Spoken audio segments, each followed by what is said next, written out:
বন্ধুরা তোমরা সবাই কেমন আছো? তো চলে এসেছি আজকে আবারও একটা নতুন ভিডিওর সাথে। চলো বন্ধুরা, আজকে একটা তোমাদের সাথে খুব সুন্দর কিন্তু ডিজাইন শেয়ার করব। তো তোমরা পুরো ভিডিওটা দেখতে থাকো, দেখে এই ডিজাইনটা তোমরা কিন্তু শিখে নিতে পারবে। তো চলো এবার আমি তোমাদেরকে এই ডিজাইনটা বানিয়ে দেখাবো। এখানে দেখো আমি কিন্তু এই পিঠের মাপ করে কাটিংটা করেই নিয়েছি। তো একটা দেখো ভিতরে দেওয়ার কাপড় আছে আর একটা মেন ফেব্রিক। তো এই ভিতরে দেওয়ার যে ফলস কাপড়টা আছে এটার উপরে আগে আমি ড্রয়িংটা আঁকবো। তো তোমাদের এবার মাপগুলো দেখিয়ে দিচ্ছি। প্রথমেই দেখো এখান থেকে আমি 2.5 ইঞ্চিতে পয়েন্ট করলাম।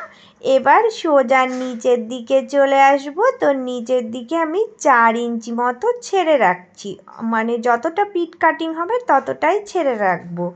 রেখে দেখো এখান থেকে কিন্তু 3 ইঞ্চিতে আমাকে পয়েন্ট করতে হবে, নিচের দিকের লম্বাটা 3 ইঞ্চি রাখবো।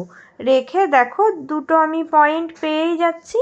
তো উপরের ওই পয়েন্ট থেকে এই যে নিচের পয়েন্ট, এটা দেখো একটু প্যাঁচা করে দাগটা টানতে হবে। ফার্স্টে এরকম 4 কোণা দাগ আমাকে টেনে নিতে হবে। নেওয়ার পরে এবার যে শেপটা আমি দিতে চাই ঠিক সেই শেপটা দিয়েই ড্রয়িংটা আঁকবো। দেখো বন্ধুরা, এবার এই যে এইভাবে করে দেখো আমি রাউন্ড শেপ দিয়ে নিচের দিকটা তোমরা দেখলেই বুঝতে পারবে, একটু ফলো করো কিভাবে আঁকছি। তো এইভাবে করে আমি শেপটা মিলিয়ে দিচ্ছি। তো দেখো এইরকম একটা শেপ এসেছে। তো আমি আঁকাটা এঁকে নিলাম। এবার এটা কাটিং করব। কাটিং করার পর তোমাদেরকে দেখাবো যে এই ডিজাইনটা কেমন এসেছে।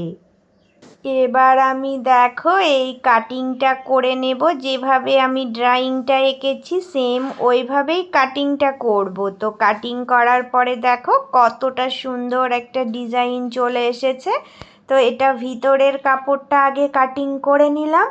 নেওয়ার পরে এটাই বসাবো, বসিয়ে মেন যে ফেব্রিকটা আছে ওই কাপড়টা কাটবো। তো মেন কাপড়টা একদম সেম মাপ করেই কেটে নেব। তো ওইভাবে করে কেটে নিয়ে দেখো বন্ধুরা কত সুন্দরভাবে আমি দুটো কাটিংই করে নিচ্ছি। তো এই দুটো কাটিং করে নিয়ে তোমাদেরকে দেখাবো যে এর উপরে আমি কিভাবে আজকে ডিজাইন করব। তো অনেক সহজভাবেই একটা ডিজাইন তোমাদেরকে আজকে করে দেখাচ্ছি। আমার মনে হলো এইরকম করলে একটু ভালো লাগবে। তো এর আগে একটা ডিজাইন বানিয়েছিলাম, সেটা দেখেই কাস্টমার আমাকে আবার বানাতে দিয়েছে। চলো তোমাদের সাথে এবার আমি শেয়ার করছি। দেখো ডিজাইনটা করতে গেলে আমার কিন্তু এই রকম ছোট ছোট কাপড়ের টুকরো অনেকগুলো লাগবে। তো এগুলো আমি কি করব দেখো না, এইগুলো কিন্তু মাপটা আগে তোমাদের দেখিয়ে দিচ্ছি। এগুলো দিয়েই ডিজাইনটা তৈরি করব।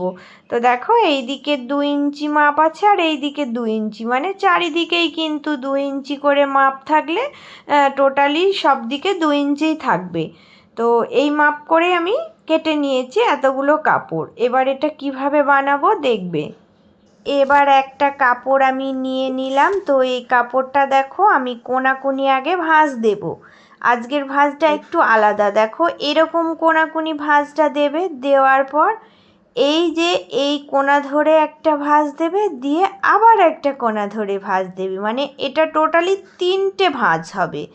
তো 3টে ভাঁজ দিয়েই তো বরফির শেপগুলো বেশ সুন্দর হবে। আমি এটা দেখেছিলাম তাই আমার এই ডিজাইনটাই বেশি পছন্দ হলো। তো এই শেপটা দিয়ে আমি তৈরি করে নিলাম।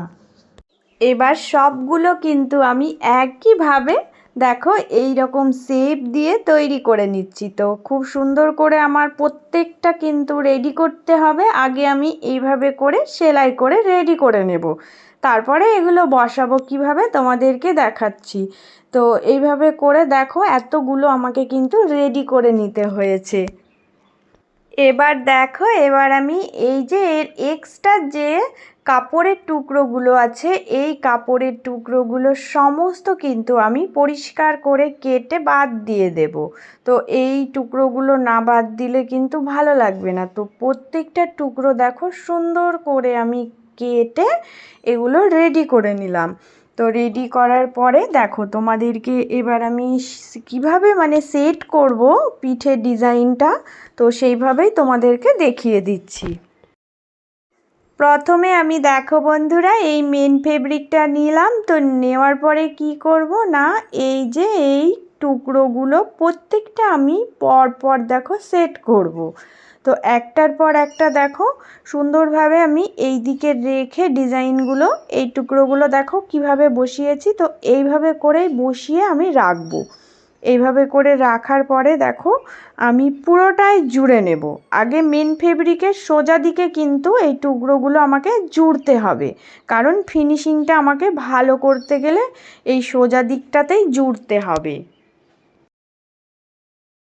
দেখো এবার আমার এইটা সমস্ত জোড়া হয়ে গেছে। তো এর ওপরে আমি ভিতরে দেওয়ার জন্য যে কাপড়টা কেটেছিলাম, তো সেই কাপড়টা কিন্তু এবার এর ওপরে বসাবো। বসিয়ে দেখো নর্মাল একটা সেলাই দিয়ে এটাকে সেট আপ করবো। তো দেখো কিভাবে আমি সেলাইটা করে নিচ্ছি, যেভাবে কাটিংটা ছিল ঠিক সেইভাবেই কিন্তু আমি এই কাপড়টাও জুড়ে নেব। এবার দেখো বন্ধুরা, তো এবার কি করতে হবে না, আমাকে কিন্তু এবার এই ভিতরে যে ছোট ছোট জায়গা দেখো জুড়েছিলাম যেগুলো দিয়ে আমি এই ডিজাইনগুলো, তো ওইগুলোতে আমাকে কিন্তু কাটিং দিতে হবে। তো কাটিং না দিলে সোজা করতে গিয়ে খুব অসুবিধা হবে। তাই দেখো প্রত্যেকটা জায়গায় কিন্তু আমি এই কাটিংটা ভালো করে দিয়ে নেব। তো দেখো আমি সুন্দর করে কাটিংটা দিয়ে এবার সোজা করব। তো সোজা করলে দেখো কত সুন্দরভাবে সেটিং হয়ে যাবে, আমি সেটা দেখিয়েই দিচ্ছি। হাতের সাহায্যেই এটা দেখো খুব সুন্দরভাবে কিন্তু সেটিং হয়ে যাবে। তো এইভাবে করে সব সময় সোজা করে নেবে, তাহলে কিন্তু খুব সুন্দরভাবে ডিজাইনগুলো সেটিং হয়ে যাবে। ডিজাইনটা দেখো এবার যে ছোট ছোট টুকরোগুলো আমি সেট করেছিলাম, তো ওই টুকরোগুলো দেখো এইদিকে বেরিয়ে এসেছে, দেখতেও অনেক সুন্দর লাগছে। তো এইভাবে করে নর্মাল কিন্তু একটা ডিজাইন করে দেওয়াই যায়। তো দেখো এবার এর ওপর দিয়ে একটা সুন্দর নর্মাল করে সেলাই দিলেই কিন্তু এই ডিজাইনটা সেটিং হয়ে গেল, খুবই সুন্দরভাবে সেটিং হয়ে গেল। তো দেখো বন্ধুরা এবার কতটা সুন্দর এসেছে ডিজাইনটা। তো তোমাদেরকে আজকে একটা নর্মাল কিন্তু ডিজাইন কত সহজভাবে করা যায় সেটাও আজকে দেখিয়ে দিলাম। বন্ধুরা এই ডিজাইনটা করার পরে আমার কাছে কিছু যে এক্সট্রা টুকরো কাপড় ডিজাইন ছিল, তো ওগুলো দিয়ে ভাবলাম একটা নর্মাল লটকন আজকে বানিয়েই দেখাই। তো পাড়ের দিকের কিছু অংশ কাপড়ের ছিল, সেখান থেকে দেখো আমি এই টুকরোগুলো কেটে নিয়েছি। তো দুটো টুকরো কেটে নিয়ে নর্মালি চারকোনাভাবেই কেটে নিয়েছি, জানি না কেমন ডিজাইনটা বেরোবে। তো আজকে একটু অন্যরকমভাবে এই লটকনটা বানালাম। তোমরা এই চওড়া কাপড়গুলো কিন্তু চারিদিকে একই রাখবে। তো চারিদিকে যদি 4 ইঞ্চি রাখো তো 4 ইঞ্চি রাখবে, 5 ইঞ্চি রাখলেও সমস্যা নেই। তো এইভাবে করে দেখো আমি কেটে নিয়েছি। তো এই মাঝখানটা দিয়ে ভাঁজ করে একটা সমান বরাবর লম্বা করে দেখো আমি দাগ টেনে নিলাম। তো এই দাগটার প্রত্যেকটা জায়গায় দেখো এই এই যে ডিজাইনের টুকরোগুলো ছিল এগুলো বসিয়ে দেব। আগে সমান করে এই লম্বালম্বি করে সুন্দরভাবে দেখো আমি সেলাই করে এগুলো সেটিং করে নেব। এবার এই কাপড়টা দেখো উল্টিয়ে দিয়ে আমি কোনাকুনি একটা সেলাই দিচ্ছি, কারণ ওই ভিতরে যে টুকরোগুলো জুড়েছিলাম ওই টুকরোগুলো যাতে সুতো ফুপিটা না দেখা যায়, সেই জন্য আমি এইভাবে করে দেখো একটা সেলাই কিন্তু দিয়ে নিচ্ছি, দিয়ে এটা ঢেকে দিচ্ছি। এবার কি করব দেখো বন্ধুরা, এবার আমি এই যে কোনাকুনি ধরবো, ধরে ফিতের সাথে জয়েন করে দেব। তো আজকে আমি এটা অন্যরকমভাবে একটু লটকনটা বানালাম। তো কেমন হয়েছে দেখি, চলো দেখাই যাক। সোজা করার পরে এটা কেমন লাগছে জানি না কেমন লাগবে। আজকেই আমি এই ডিজাইনটা বের করলাম, তো আমার একটু মনে হলো, তো আমি অন্যরকমভাবে এরকম কাজ করেছি, বাট এই মানে পাড়ের কাপড়ের সাথে এই কোনাকুনি বরাবর আজকেই করে দেখালাম। দেখো ততটাও খারাপ লাগছে না, মোটামুটি ভালোই এসেছে। তো তোমরাও কমেন্ট করে জানাবে তোমাদের আজকের এই ডিজাইনটা কেমন লাগলো। চলো বন্ধুরা এবার পুরো ডিজাইনটা দেখে নাও কেমন হয়েছে। তো এই রকম একটা ডিজাইন আজকে তোমাদের সাথে খুব সহজভাবে শেয়ার করলাম। তো যে সকল বন্ধুরা পুরো ভিডিওটা সম্পূর্ণ দেখলে তাদের জন্য রইল অনেক অনেক ভালোবাসা। আর যারা নতুন এসেছো প্লিজ বন্ধুরা চ্যানেলটা সাবস্ক্রাইব করে নিয়ে পাশে থেকো, আমিও সব সময় তোমাদের পাশে আছি। তো তোমরা সবাই অনেক অনেক ভালো থেকো, সুস্থ থেকো। চলে আসবো আবারও একটা অন্য কোনো ভিডিওর সাথে তোমাদের কাছে।